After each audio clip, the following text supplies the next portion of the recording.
नमस्कार साथियों, मेरा नाम आशीष यानी स्वागत करता हूं आपके अपने चैनल द नैमिशम एकेडमी में। हम लोग पॉलिटी में आगे बढ़ रहे थे। पॉलिटी में आज हम लोग पढ़ेंगे भारतीय स्वतंत्रता अधिनियम। ठीक है, अभी हमने जो है माउंटबेटन योजना पढ़ा दिया है। माउंटबेटन योजना में मनबाटन योजना, बाल्कन प्लान, जो कि माउंटबेटन थे वो गवर्नर बन के आए थे। एटली ने उन्हें भेजा था। एटली ने कहा था कि 30 जून 1948 को भारतीयों को सत्ता सौंप दी जाएगी। एटली ने घोषणा की थी। तो उसी को आगे बढ़ाते हुए ब्रिटिश की संसद में भारतीय स्वतंत्रता अधिनियम जो कि पारित कराया गया, उसको देखते हैं आज हम। ठीक है, तो हमने वो बात कही थी कि आप याद रखेंगे कि भारत एक एकमात्र ऐसा देश है जिसने अपनी गुलामी लिखित रूप में ली और आज़ादी भी लिखित रूप में ली। उसका उदाहरण ये है कि भारतीय स्वतंत्रता अधिनियम जो है वह ब्रिटिश संसद में पारित हुआ। मतलब आप समझ रहे हैं कि भारत देश की आज़ादी के लिए ब्रिटिश संसद में बिल पास हो रहा है। मतलब ब्रिटिश की संसद सहमति दे रही कि हाँ ठीक है, इन्हें आज़ाद किया जाए। इसके आज़ादी देने के कई कारण थे। सबसे पहला कारण तो हम कह सकते हैं विश्व युद्ध जो था। विश्व युद्ध से ब्रिटेन था वो बहुत ही प्रभावी हुआ था और जिससे कहीं ना कहीं भारत को फ़ायदा हुआ। ठीक है, तो उसी के चलते बहुत कई चीज़ें दबाव में थी। और आज पढ़ेंगे हम लोग भारतीय स्वतंत्रता अधिनियम। तो हेडिंग डालते हैं,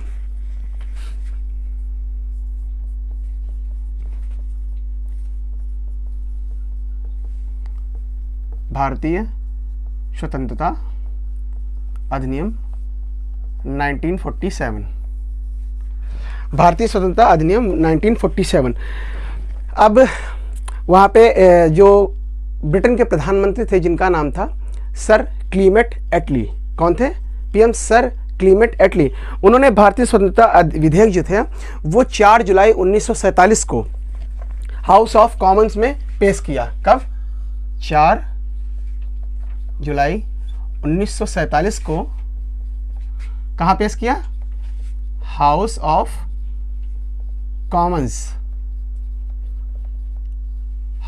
कॉमन्स में पेश किया। किसने? एटली ने, सर क्लीमेट एटली। और एटली कौन थे? ब्रिटेन के प्रधानमंत्री थे। ठीक है, फिर उसके बाद में बात करते हैं कि 4 जुलाई को ये पेश हुआ।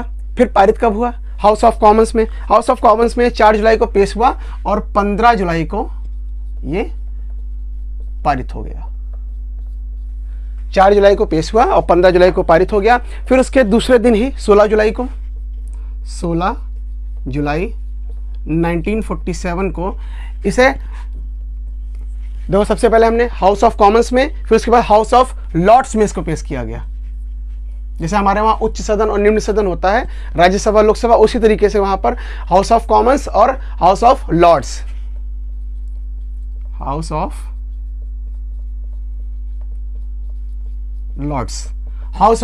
लॉर्ड्स में पेश किया गया। 16 को पेश किया गया और 18 को ये पारित हो गया। कब पारित हुआ?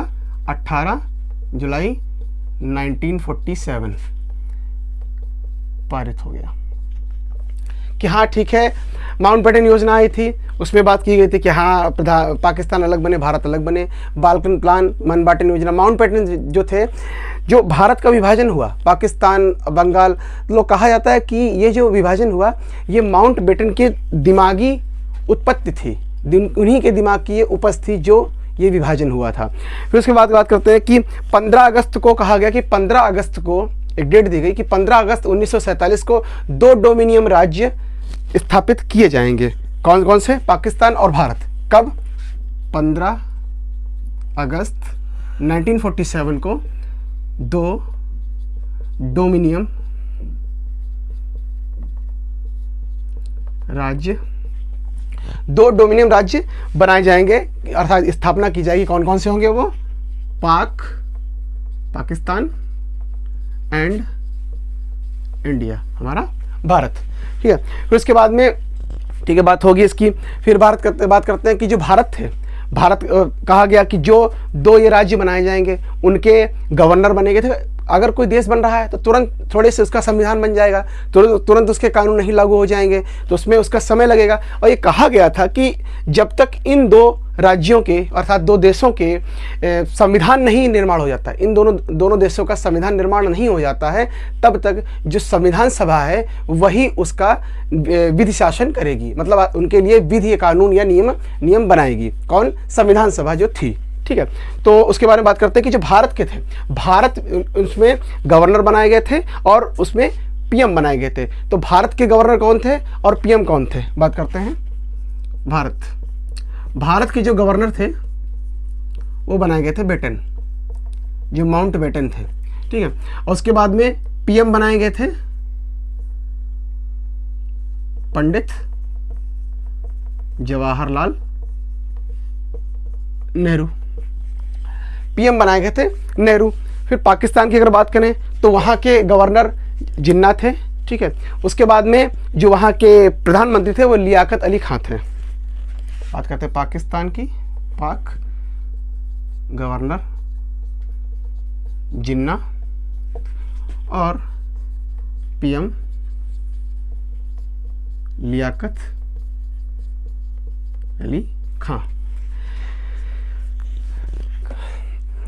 पाकिस्तान के गवर्नर जिन्ना और प्रधानमंत्री लियाकत अली खां, क्योंकि अभी पूर्णतः अभी जो नियम बनाने की, कानून बनाने की कोई अभी व्यवस्था नहीं हो पाई है, जिस वजह से कहा गया कि जो संविधान सभा है वही नियम कानून बनाएगी जब तक कि इन दोनों देशों के खुद के संविधान नहीं बन जाते हैं। और कहा गया था कि जो देसी रियासतें हैं उनको किसी में भी शामिल होने की छूट थी, वो चाहे तो पाकिस्तान में शामिल हो सकती थी, चाहे तो भारत में शामिल हो सकती थी, और चाहे तो खुद का अपना राज्य रख सकती थी। मतलब उन्हें किसी प्रकार का दबाव नहीं था। और भी जो देसी रियासतें थी उन पर संविधान लागू कराने का भी कोई दबाव नहीं था कि पाकिस्तान कहे कि ये आप जो हैं हमारा संविधान मानेंगे या भारत कहे कि आप हमारा संविधान मानेंगे, ऐसी भी कोई बाउंडेशन नहीं थी। और बात करते हैं कि सीमा का निर्धारण कैसे हो। जो पाकिस्तान और भारत बना है उसका अगर सीमा का निर्धारण करना है, उसमें आई मीन बॉर्डर कराना है, अगर कि बॉर्डर कौन कौन से हों, कैसे बनाया जाए, तो उसके लिए सीमा आयोग बनाया गया। सीमा आयोग 2 बनाए गए थे, पंजाब सीमा आयोग और बंगाल सीमा आयोग। सीमा आयोग कौन कौन से थे? 2 थे, पंजाब सीमा आयोग और दूसरा था बंगाल सीमा आयोग। इन दोनों के अध्यक्ष कौन थे? इन दोनों के अध्यक्ष थे जिनके नाम से हमारा बॉर्डर जाना जाता है, रेडक्लिफ। मतलब जाते जाते वो अपनी भी छाप यहाँ पर छोड़ गए कि अगर हम बॉर्डर बनाएंगे तो अपने नाम से ही बनाएंगे। नाम रखा गया, अगर पूछा जाता है कि बॉर्डर का नाम भारत पाकिस्तान, रेडक्लिफ, समझ सकते हैं आप, केवल जाते जाते वो अपना अंश तब भी छोड़ गए हैं। और भी बहुत सी चीज़ें हैं। फिर उसके बाद में वर्तमान संविधान सभा ही संविधान बनने और लागू होने तक विधानमंडल के रूप में कार्य करेगी। और यह जो है किसके तहत कार्य करेगी? जो संविधान सभा है वह संविधान बनाने अथवा विधानमंडल की तरीके कार्य करेगी, विधि बनाएगी, नियम बनाएगी, कानून बनाएगी। यह किसके तहत करेगी? यह 1935 एक्ट के तहत करेगी। किसके तहत? संविधान सभा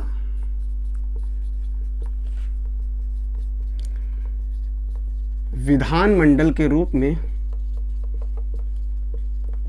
कार्य 1935 एक्ट के तहत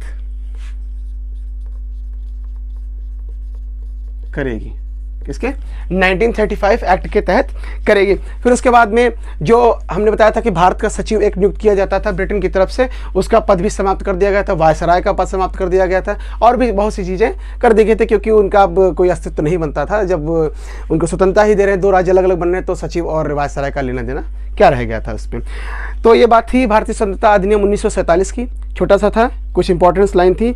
और आपको बता दें कि जो हमने अभी लिखवाया है कि संविधान सभा विधानमंडल के रूप में कार्य 1935 एक्ट के तहत करेगी। ये क्वेश्चन पीसीएस का है 2004 का, ठीक है। तो कोई भी क्वेश्चन नॉर्मल नहीं है, और यूपीएससी, पीसीएस और यूपीटीएससी तो आजकल जो है क्वेश्चन जो है अच्छे लेवल के ही बनते हैं।